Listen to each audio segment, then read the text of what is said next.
So essentially, I tweeted about this because I just found this fascinating. And this is High. If you don't know who he is an ex-pro player. He was on the original Cloud9 squad that did really, really well.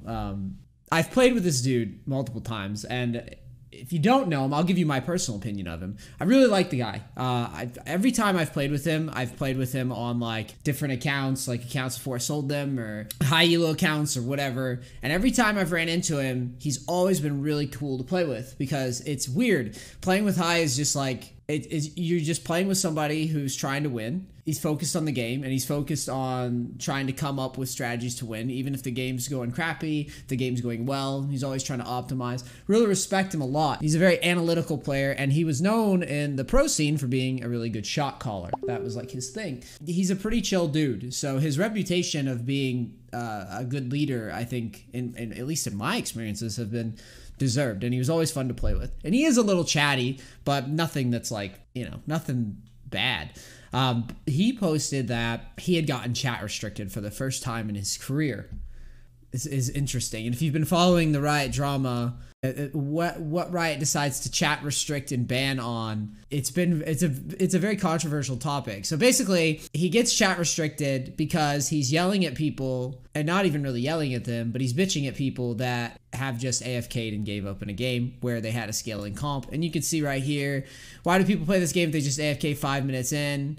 You can never see. The funny thing with Riot is that they never show you the full context of the conversation. They don't show like what's happening. All they show is your chat, which is actually a really smart system for Riot in terms of defending themselves when they ban people. Because basically they do like what high school does. Like it's what's the term that they use? It's a no. I can't think of the term.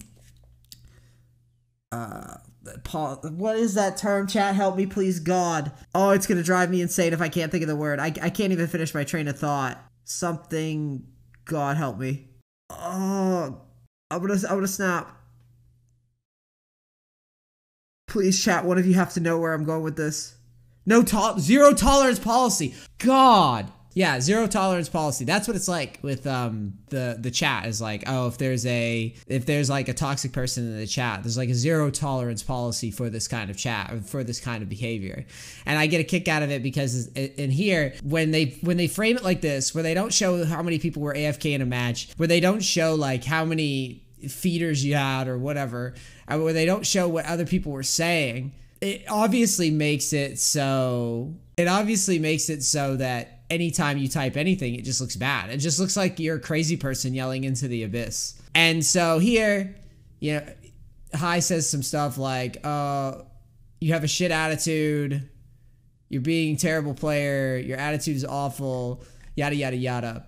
And Riot's support team, in their infinite wisdom, decides that in this situation, or where someone has gone, where multiple people have gone AFK, and ruined a game, Riot has decided to defend their system here and say, it's difficult to stop ourselves from reacting quickly in situations like these. I hear you on that, though the context of what others said in chat, or even the actions they've taken in-game, can help to paint a picture of what has occurred. These are the points that were held against your favor. I know chat feels minor in comparison to some of the things we've both seen in League, but if your focus in chat is to not assist your teammates in winning a match, in cases like this, a penalty had been properly applied for negativity throughout your match. The reason that we're talking about this today is because I think that this topic is a hot button issue right now, where Riot is just so out of touch with their game in terms of like what's appropriate and what's not. I think in the past year or so, I've actually gotten like chat restricted. I think I had one account get banned for 2 weeks, and I don't think that has never happened for in-game behaviors. I've been chat restricted for sure. I'm not High. I'm not nice like he is. But like, I don't think I've ever had an account just be banned for anything other than like account selling or, Smurf accounts or whatever. So the fact that High is going to get in trouble according to Riot system, and the way Riot systems work, by the way, if you didn't know, is it's like a strike type of thing. Like, I think the way it goes is they chat restrict you, and then they'll ban you for 2 weeks. I think they'll chat restrict you multiple times, actually. So it'll start with like a 10 game and then like a however many game. And then they'll ban you for 2 weeks. So they go from your chat restricted, so your chat's a problem, right? But they won't remove the chat, which I find interesting. They won't just take the chat away from the player and just make it like timestamps only, which personally, I believe that that would probably solve a lot of the issues. They'll chat restrict you, then they'll ban you. They'll still leave your chat on. You'll get banned for 2 weeks. And then you come back. If you do anything else, they'll just flat permaban the account. I believe that it goes in that, something like that, in that order. And you guys, there's probably a lot of assholes in the comments like, I know exactly, I wrote it down in the spreadsheet because I got banned 80 fucking times or whatever. Like, my point here though is, firstly, if you're willing to ban or chat restrict this dude, you're basically pulling him closer to a ban because of the chat function. Which, if you look at these logs, if you really go through, and you can find this tweet very easily, or even the Reddit post. If you look at these logs, there's nothing here that's worth chat restricting at all in any game ever. But like, if we're gonna do this, if Riot is taking such a hard line on this, I am like a conspiracy theorist almost. I've gotten to the point where I believe that Riot is actually just leaving the chat open as a bait, so that when people get banned, they get new accounts and they spend more money. I might be insane, but I think that Riot gets more money, and they can probably mark that down from players getting banned and getting new accounts. I think they actually have an ecosystem based around it. Because think about it though. Think about it. All the things that are in place are easily solvable. They really are. Chat doesn't even do anything for League. And this is an honest, I want you to look deep into your own gameplay. And I'll look at mine for the purposes of this video. Like, think about your gameplay. The only time I use chat, really, is to yell at people that are idiots. Even if, in instances that I'm trying to be legitimately helpful, I would argue that maybe 10% of the time does the chat actually do anything. Can anybody really pull to a point where chat has made their game go better? And if you can pull to a point, is it even more than like 5% or less? But so yeah, I got this, and all I can think is like, I think Riot has some sort of vested interest in getting people banned. I think they make money from it. And then here's to further my conspiracy theory. I can buy accounts. My account seller, Unranked Smurfs, code NEACE. Unranked Smurfs, code NEACE. You buy accounts right now. I buy them all the time. I really don't give a fuck. I'm not a part of the Riot Partner Program, the League Partner Program. And to be honest, at this point, with how Riot's been handling everything, I think even if they offered it to me, I would probably say no. I like a lot of people that work at Riot Games. And in fact, a lot of people that work in the League Partner Program, I know for a fact want to make the League Partner Program better than what it is because I talk to them in person. But as it stands right now, whoever's the higher-ups at Riot that actually like get shit done or allocate time or whatever it is, so many people in the League Partner Program are like just blatant buttholes. And then so many people that deserve to be in the League Partner Program aren't in it. And then you've got stuff like these accounts where it's like, I'm obviously, because they're not taking the rank system seriously, and a big part of that is because of the toxicity stuff. I just feel like it's better for me personally as a content creator to be like, well, no, I'm not gonna climb high elo unless it's off stream on like hidden accounts. They want people to get banned, and they don't care that you buy Smurf accounts, clearly, because they don't go after those that hard, like, they don't even really target those very often. So you've got Riot making no effort to remove the main thing that gets people banned, which appears to be chat, because they're not banning because of AFKs. They're not banning because of feeders and trolls and all that stuff. Hell, you can have video evidence of people doing stuff, and if I tweet at Riot right now, if I'm like, hey, Riot support, this guy is spamming surrender and running it down. Here's the clip. If I message Riot Twitter, the people that Riot's hired on the Riot support will be like, oh, gee golly, that's unlucky. Have you tried submitting the report manually to our report system? And then maybe there will be a punishment. It's like, dude, why do you even exist? Like, this is my conspiracy theory, and it just keeps growing. Like, why are there people working on Riot? They seriously can't take 2 minutes to do the report manually themselves? The more I dig into this, the more I think Riot could actually fix toxicity and the stuff that they want to ban people for overnight with like the flip of a switch. It wouldn't take all this, like all the other stuff that I've had for ideas to like fix high elo, like refs and high elo games, linking accounts. I mean, that takes some serious like effort. Like someone higher up has to go, okay, let's put resources into this. Someone that's got clout at Riot. Taking chat away is a switch flip. You can leave chat in normals and just take it away from ranked. You don't need chat. Once you're in the game, you don't need chat. You can communicate entirely through pings. And they could do it, but they don't. And I think that they make money off of this. And even with Riot saying that they're trying to fix toxicity, I don't think that they're actually going to do it. Because I think they make too much money by having it in the game. They're trying to move extra money. The Tencent, the Chinese overlords, they don't have enough money yet. I don't know. What do you guys think? We'll probably clip this for YouTube. So YouTubers, what do you guys think? Am I crazy? Is there really any reason to have chat in League of Legends ranked? Does chat actually offer anything? The high deserve to be banned? I think obviously not, but you never know. Some people are like, I've played 10 games of ranked this year in silver, and I think high was way out of line. I mean, when someone wastes your time, what I do is I just water my plants and watch Alan bang my wife, and that's it. And then I just move to the next game. I think I solved it. Okay, what do we got here? Garen matchup. We'll go unflinching. Yeah, I think there's a lot of CC here in their comp. Morgana Bind, Traps, Rise, Pantheon. A lot of it is point and click too. So I think this is fine. This would actually be one of the rare times where a chat function might be useful.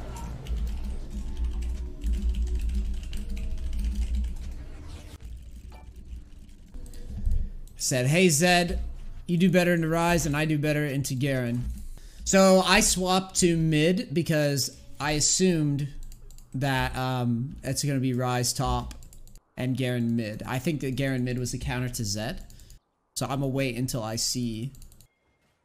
Yeah, I was right. Give him a second so they can't switch back. Perfect.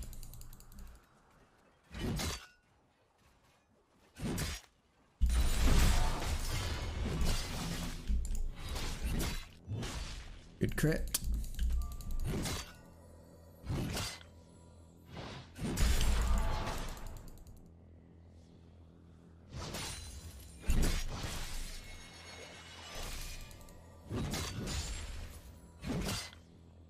Who's our jungler? Pantheon? So I can get cheesed, theoretically.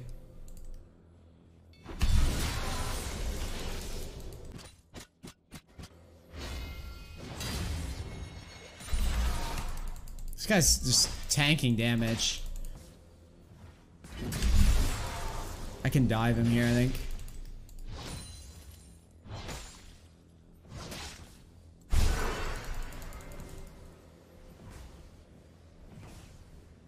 This guy's not having it. Alright, well, you guys are splitting XP then. We'll let him split it. He's wasting a lot of time. Yeah, I think, as long as I'm pressuring this in mid, well, now Elise has this guy.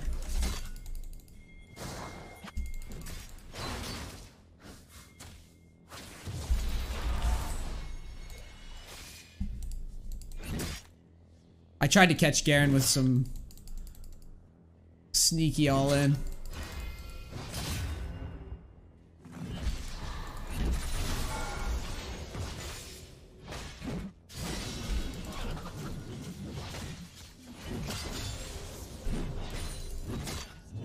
Good.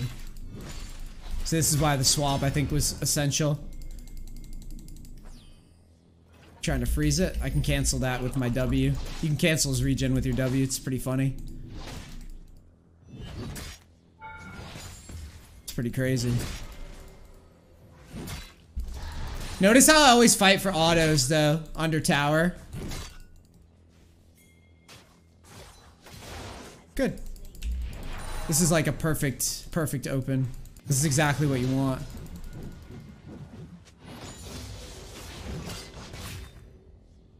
And then Elise is gonna get bot side scuttle. We'll use the fleet or the lethal tempo to build Fury, so consume Fury to build it, basically.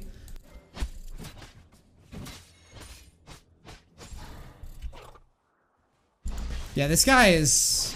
I mean, you kind of have to play passive with Garen, but this isn't it.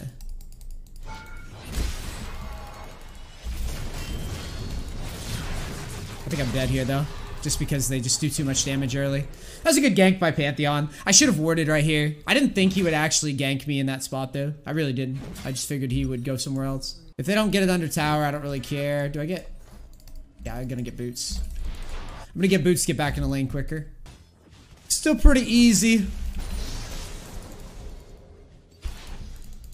Walk up and see if I can catch this guy backing.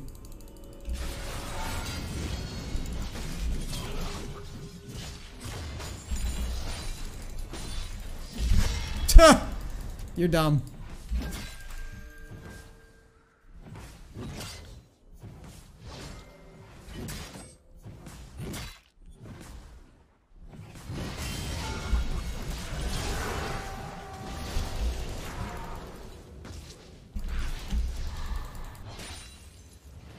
First game of the day, looking good. Getting this, I mean, I want to, but if I go for it, I can get in a lot of trouble going for that right there. Because Pantheon CC, point and click, he does a lot of damage too early, even if he's behind like that. So we basically cost Garen a wave. What's going on here? Oh, okay.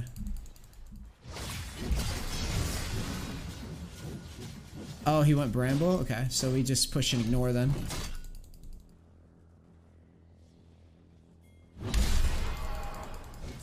Don't let him Q you for free. Or basically spin on you for free.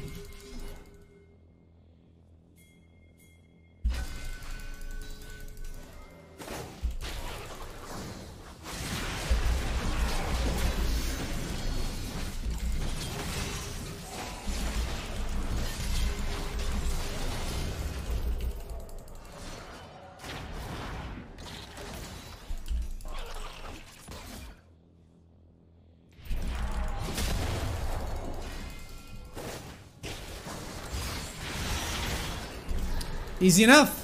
When Garen and Pantheon are losing skirmishes this early, it's pretty bad. It's bad news. And the wave was pushing to us. We can actually let the minions die here, deny this XP. Probably gonna shove now though. The hell? How did that even happen? I didn't see what happened.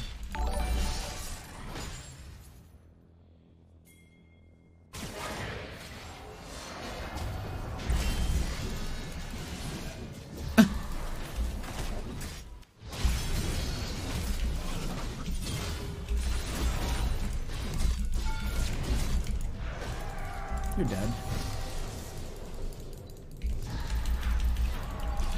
I was gonna say newbies love being inefficient. Like stuff like this. Like I obviously backed off, Doc. Just let me back. It's over. The jig is up. We've won quite a bit with subs on this. Of one account we played with subs, we're sitting around platinum. We started losing a little bit. And this account, I don't think we've lost any yet with subs. But there's obviously, I obviously have more subscribers in like, you know, silver and gold than subscribers in like platinum and diamond, so it gets harder to fill up the games. He still has ult, so. You just really want to cheese me, huh? I'll try to walk him up to me.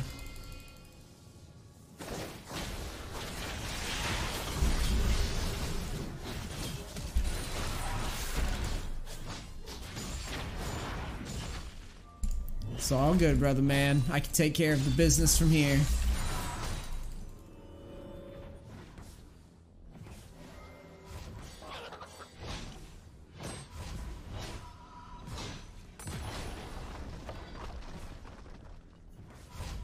I mean, you're costing yourself way more XP.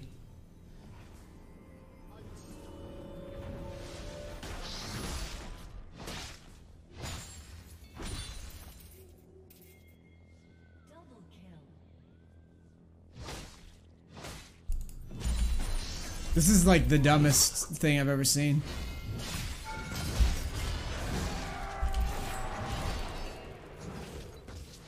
Oh my god, I trolled though. So what I was trying to do is I walked into tower range to grab that tower shot and then walk out. But yeah, the Garen's just refusing to let situations go. Yeah, the Zed is 6-0. But it's like I said, Zed plays really well into Rise anyways. I guarantee you both scenarios, if lanes were swapped, would be a lot worse. Because Zed can actually catch Rise. Tryndamere can, but like under very specific circumstances. And Zed really struggles versus Garen.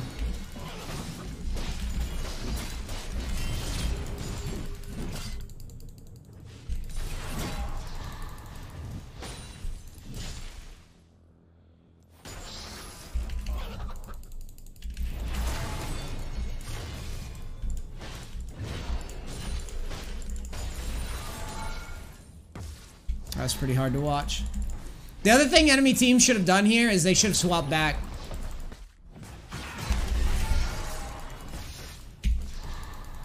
They should swap back instead of what they did. Like they just let me play into Garen. A lot of people ask me about this matchup. They think that it's like a hard matchup for Tryndamere. It's really not. This is one of the easier matchups you can get for Tryndamere. I love this matchup. Super free. Matchups that are actually hard would be something like Darius.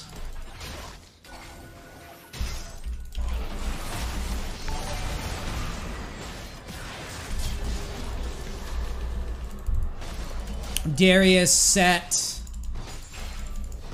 Rise is kind of tough, but with Fleet it's not that bad. It's just I didn't have Fleet and I didn't have MR. It's the only reason I didn't want it. But pretty much what I always do versus Garen is I just go lethal tempo.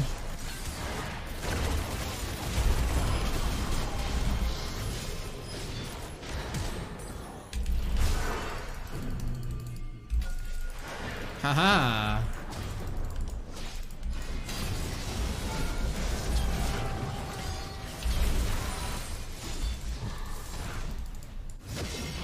That's why Zed. You see what I mean? Zed can't do shit to Garen. I'm just gonna rush Triforce here. Next. This is one of those situations as Tryndamere where you're more than happy to just kinda. You're not trying to give the dragon away, but you're definitely not rotating over there for no reason without ult.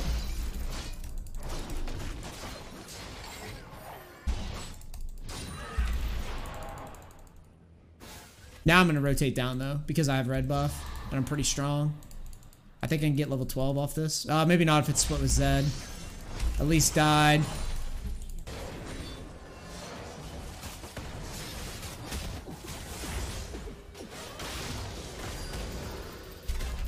I'm here now. Good.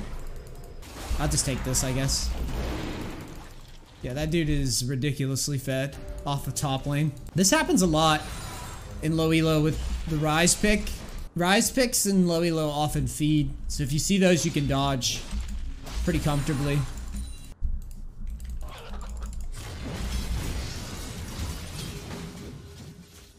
I'm not really in love with the idea of trying to kill that that Garen there.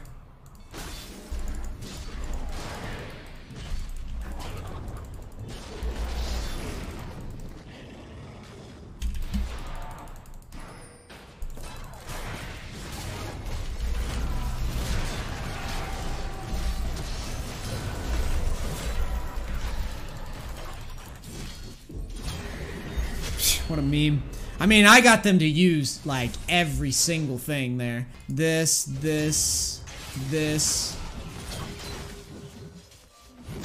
They're about to take the whole base. Look how bad Zed does into Garen, though. All that lead means nothing. That's why the swap was so important. Because that lead means jack shit. Yeah, whatever.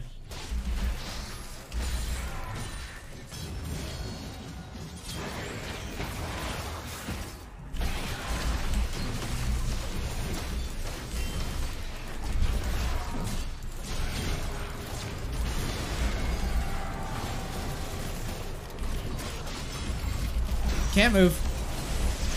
Good. I'll go bottom while my ult's off cooldown.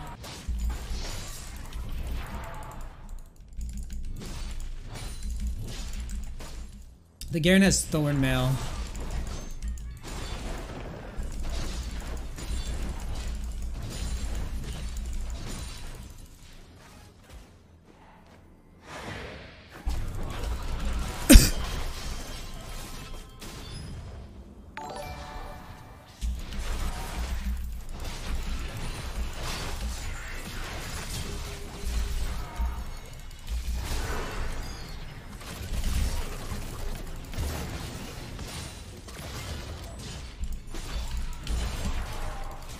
I guess I just go towards top.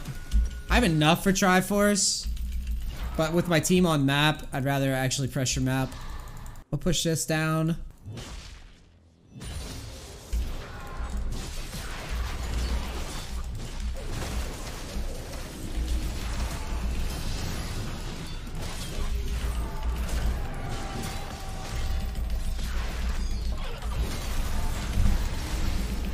Oh my god, get out of here, kids. They're all dead, though. Thankfully, we have Elise to do some magic damage, because they are just going big armor right now. Not that she's doing great, but it's still like, it's still nice to know that we have some AP coming down. Yeah, the unflinching and the tenacity is really nice because I can secure kills, at the very least secure damage. Looks like surrender. Nice. Cool. That was another good macro game for sure. If you let that Zed, let's do a fun little experiment here. So if I look up that last game and I look up the Zed, I mean, the Zed might be smurfing because he did crush it really hard, but I doubt it. So this is a perfect example of how important matchups are. Like, maybe the Zed's like sort of a smurf, but no. Look at this. Look at his account. His account doesn't really make any sense. He's pretty consistently average. But this game, this dude pops off with Zed for some reason, right? And the real reason it is because he gets a favorable matchup. Like, you'd be amazed how often games are decided just by how rigged a matchup is. So since the Zed listened to me and moved to top, he was able to farm this Rise easily. I mean, who knows? I might have been able to just run the Rise over myself top, but I guarantee it would have been harder for me to do that. And Zed definitely would not have killed mid with the way that guy was playing. The guy was just turtling tower being a bitch. He definitely would not have been able to kill mid, and so mid would have had no prio the whole game. Who knows? Maybe Garen would have played more confident into the Zed. In my opinion, that type of swap can win the game.